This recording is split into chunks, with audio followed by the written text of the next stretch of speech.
Bienvenidos a la semana número 20 de Geografía. En esta semana vamos a analizar la secuencia 9 de su libro que se titula Implicaciones de la dinámica de la población. Así es, nuestro tema central ahora se centra en las personas. El aprendizaje esperado argumenta implicaciones ambientales, sociales y económicas del crecimiento, la composición y la distribución de la población en el mundo. ¿Cuáles son los tres temas? El crecimiento de la población, la composición de la población y la distribución de la población. ¿Dónde están esos temas? Entre las páginas 114 y 127. ¿Cuáles son los énfasis? Identificar la tendencia de crecimiento de la población a nivel mundial, distinguir la composición de la población por género y grupos de edad a nivel mundial y localizar las áreas de concentración y dispersión de la población a nivel mundial. Bueno, para empezar tenemos que entender algo muy sencillo. A lo mejor alguien no lo sepa, pero creo que la mayoría entiende.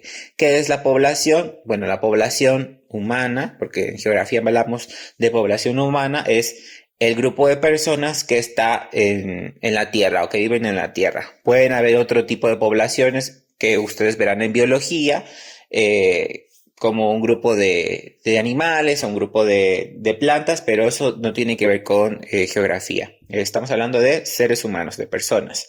Actualmente hay aproximadamente 7.700 millones de personas en la Tierra. Con cada día que pasa, pues esta cifra va aumentando paulatinamente.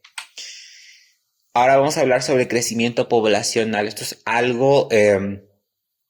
todos estos temas que vamos a estar viendo, ustedes lo saben, pero no se los han explicado como tal, no han llegado a este tipo de temas o no han sido tan profundos en este tema, pero son cosas que se van a dar cuenta que ya las saben porque las han ido aprendiendo con el paso del tiempo. Bueno.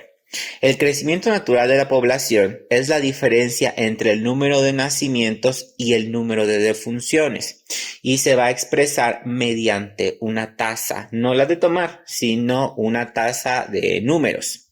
A mayor cantidad de nacimientos, la tasa de natalidad será más alta y obviamente el crecimiento será mayor. A mayor cantidad de muertes, por el contrario, la tasa de mortalidad será más alta, ¿sí? Y quiero que vayan analizando su comunidad, su entorno, para que vean más o menos a qué es más cercano su realidad. Crecimiento contra el decrecimiento. Son palabras que se contraponen. Crecimiento, eso sí lo entienden, hacia arriba, decrecimiento hacia abajo. Si en un determinado lugar empiezan a tener más nacimientos que fallecimientos, tendremos un crecimiento de la población. Si ustedes se dan cuenta que en su comunidad hay muchas mujeres que están embarazadas y pocas personas fallecen, lógicamente en esa comunidad tendríamos un crecimiento de la población. Sin embargo, si ustedes se dan cuenta que hay muy pocas mujeres embarazadas y a cada rato están anunciando que se murió fulano, que se murió sutano, tendremos en ese caso un decrecimiento poblacional porque la población está disminuyendo. Si se mueren más de los que nacen, la población disminuye. Si nacen más de los que se mueren, la población crece. Aquí tenemos un mapa que viene en su libro, viene en el tema que estamos hablando, mapa 2.1, tasa de crecimiento de la población mundial. Los colores amarillo, anaranjado, rojo y vino indican que la población presenta un crecimiento poblacional. Si se dan cuenta, abajo en la leyenda nos muestra en qué porcentajes. Amarillo en muy poquito y vino pues es muy fuerte el porcentaje. Sin embargo, los que están en color verde presentan una disminución de su población. ¿Qué significa esto? Que mucha gente está muriendo, pero no hay niños que nazcan para suplir esa población que está faltando, ¿no? Entonces eso se da en muchos países desarrollados. ¿Cuáles son las razones para que un lugar tenga un crecimiento poblacional. Hay muchísimos factores, ¿eh? No puse todos, solo de los que me acordé, pero cualquier cosa que se les venga a la mente lo podemos analizar para que sea un factor o una razón para que exista un crecimiento poblacional. Por ejemplo, la pobreza.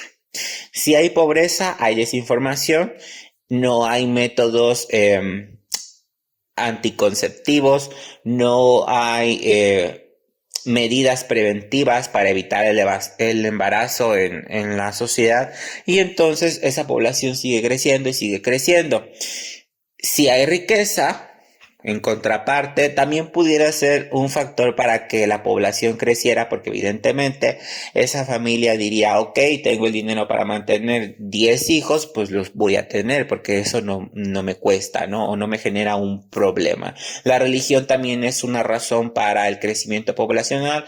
Hay denominaciones religiosas que prohíben los métodos anticonceptivos, o hay religiones que van más encaminadas a tener los hijos que Dios les quiera dar, ¿no? Entonces eso también incentiva para que la población pueda ir aumentando. El empleo también, si yo tengo un empleo que es bien remunerado, puedo tener el pensamiento de querer tener muchos hijos porque los puedo mantener. Estamos poniendo ejemplos, ¿no? En casos muy extremos. La educación, si mi país tiene un plan donde la educación sea gratuita, donde yo pueda ir a la universidad y no me cueste nada, absolutamente nada, pues también pudiera motivar para que la población creciera. La seguridad es otro factor. Si el lugar donde yo vivo es muy seguro, no me va a pesar tener hijos, porque no me voy a preocupar que les pase algo en la calle a las 12 de la noche, no en dado caso que tengan que salir por X o Y situación. La esperanza de vida, pues es un cúmulo de aspectos. También eso genera un crecimiento. Si la esperanza de vida de X lugar es hasta los 80 años, pues lógicamente las personas van a tardar mucho en morirse, y entonces eso va a generar un crecimiento poblacional. La calidad de vida también es algo fundamental. Si en el lugar donde yo estoy tengo todas las comodidades, estoy a gusto, no me falta nada, no tengo ningún tipo de carencia, pues me va a ayudar a pensar que puedo tener descendencia sin la preocupación de que les va a faltar algún tipo de alimento, de vestimenta, etcétera. Y la migración, pues es un tema aparte que lo vamos a ver en 2 semanas, que también genera crecimiento. De crecimiento, los mismos factores, pero analizados de otra manera. Si si en mi comunidad o en mi país o en mi población hay mucha pobreza, pues hay gente que no va a querer tener hijos porque no va a poder mantenerlos, porque apenas se pueden mantener ellos. Si hay riqueza, hay mucha gente que prefiere seguir acumulando dinero y no se preocupa por tener hijos, por ejemplo. La religión, hay religiones donde se aboga por no causar daño a los hijos, o sea, no darle una mala vida, entonces se tienen menos hijos o no se tienen hijos, dependiendo del tipo de religión.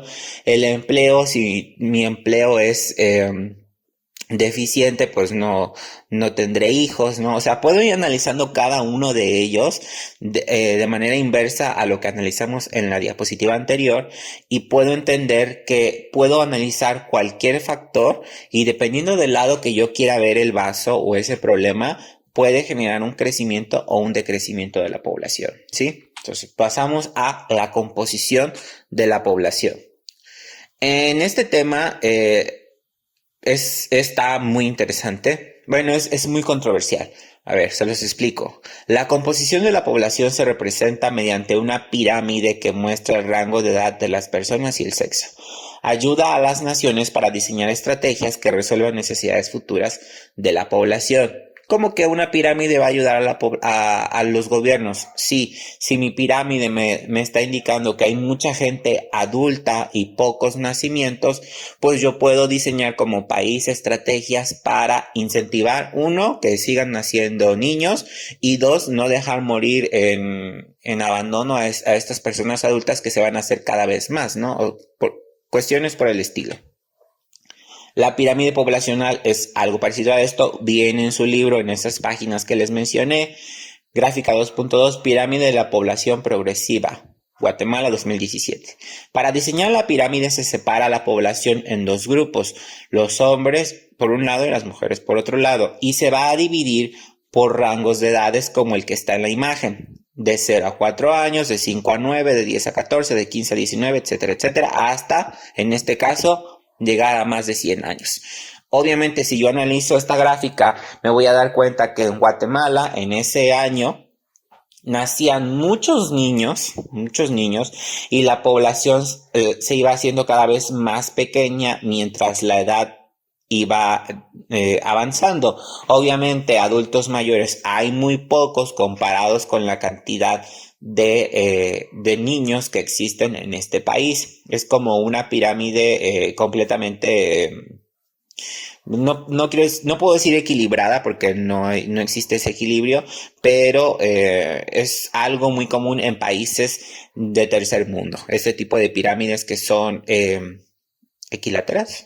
No recuerdo el nombre. Ustedes deben saber más que yo cómo se llama ese tipo de triángulo equilátero, creo se llama. Bueno, la interpretación de pirámides de población. ¿Cuáles son las diferencias en ambas pirámides?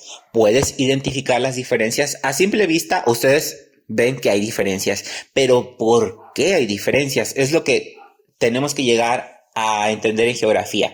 ¿Por qué yo veo diferentes patrones de conducta en la población en dos países distintos, Guatemala y Rusia? Uno es tercermundista, uno no lo es, uno está en América, uno está en Europa, uno pasó por distintas cuestiones económicas, uno presenta problemas de guerra, etcétera, etcétera. O sea, existen muchos factores para que la población pueda presentar diferencias entre una y otra. Aquí es evidente que en Rusia es evidente que nacen pocos niños comparados con los que vemos en Guatemala. ¿Qué quiere decir esto? No lo sé, es que representan muchas cosas. Puede ser mayor información, mayor prevención, mayor campaña para erradicar que existan un número grande de familias con muchos hijos, que la gente está más interesada en el estudio, que la gente está más interesada en estudiar, que las condiciones en las que viven por el tipo de clima no amerita tener una gran cantidad de hijos. No lo sé, son muchos factores que ustedes tienen que llegar a entender. Obviamente, al haber pasado toda esta secuencia del libro, todas las secuencias del libro, y poder entender todos estos problemas que afectan a distintas sociedades. Pero es algo bastante interesante, como una simple pirámide nos puede decir muchísimas cosas, simplemente necesitamos analizarlas a profundidad, ¿sí? Bueno, pasamos a la siguiente diapositiva. Irregularidades en las pirámides poblacionales. Las irregularidades en las barras pueden estar en función a varios factores como guerras, baja natalidad, migración, empleo, lo que les mencionaba antes. Y puede ser, y como les dije también, dependiendo de cómo vea yo ese factor o ese fenómeno, me va a generar cosas distintas en distintos lugares. Distribución de la población es el tercer tema. La población no se distribuye de manera homogénea en el espacio geográfico. En la imagen les estoy mostrando una imagen satelital de el país Egipto en África. Se aprecia Egipto de noche y cómo se concentra el país alrededor del río Nilo. ¿Por qué? ¿Por qué se concentra la población alrededor del río? Porque el país es desértico. O sea, si yo me alejo del río, no voy a poder cultivar, no voy a poder tomar agua, no voy a poder tener animales, no voy a poder construir porque es prácticamente arena. Entonces, la gente se distribuye de manera diferente dependiendo del espacio, dependiendo de las condiciones del entorno, dependiendo del gobierno, dependiendo de qué tan barato sea, etcétera, etcétera, etcétera, ¿sí? Muchos factores. Ustedes también pueden entender por qué su comunidad está distribuida de esa manera, por qué no está distribuida de otra, por qué no construyeron de este lado. Bueno, es que cada lugar, cada colonia, cada cuadra, cada manzana tiene diferente explicación. Eso es lo bonito de geografía, que no hay respuestas. Para muchas cosas no hay respuestas específicas.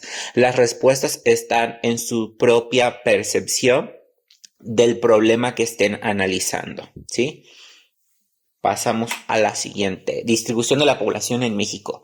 En nuestro país la mayor parte de las personas viven en ciudades, pero incluso dentro de ellas la población crece de manera diferente. A continuación te presento dos imágenes de la ciudad de Misantla, una del 2001 y otra del 2020. ¿Pueden ver las diferencias? La primera es del 2001. Quiero que vean esos tres círculos, el azul, el rojo y el negro. Son zonas que en el 2001 no tenían población. La población era escasa o apenas había un par de casas por ahí. ¿Qué pasó con los años? Bueno, de paso les explico. El círculo azul es la entrada que está por la ganadera. El círculo rojo es la colonia que está viniendo de Misantla hacia Jalapa, la colonia que está después del segundo arco. Y el círculo negro, no sé cómo se llama, creo que se llama Benito Juárez. Es la colonia que está en el cerro pues hacia el otro lado de las salidas, ¿no? Que es la parte más alta de Misantla. Esas zonas son las que están marcadas y que en ese año no tenía población o apenas iba creciendo. Si yo me paso a la siguiente diapositiva, voy a ver diferentes. Voy a ver ese crecimiento.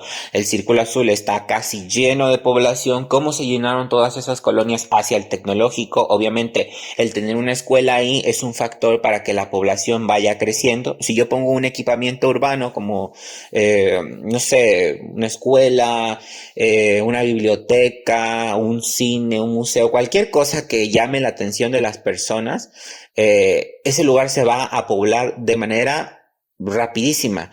En el caso del Círculo Rojo, ahí la verdad desconozco, a lo mejor ustedes sepan, pero es una colonia que se formó, está alejada de Misantla, pero se pobló muy rápido. Y el Círculo Negro, pues esas colonias igual no las conozco bien porque no estoy allá, pero parece que son como asentamientos, fueron poblando. Obviamente, desde mi perspectiva, esas colonias que están en la zona negra son las que son más bendecidas, por lo menos en tema de temperatura, porque es una zona alta y debe ser la zona más fresca de todo Misantla. Pero es como para que ustedes vean que en el espacio podemos analizar distintas cosas simplemente con ver diferentes temporalidades.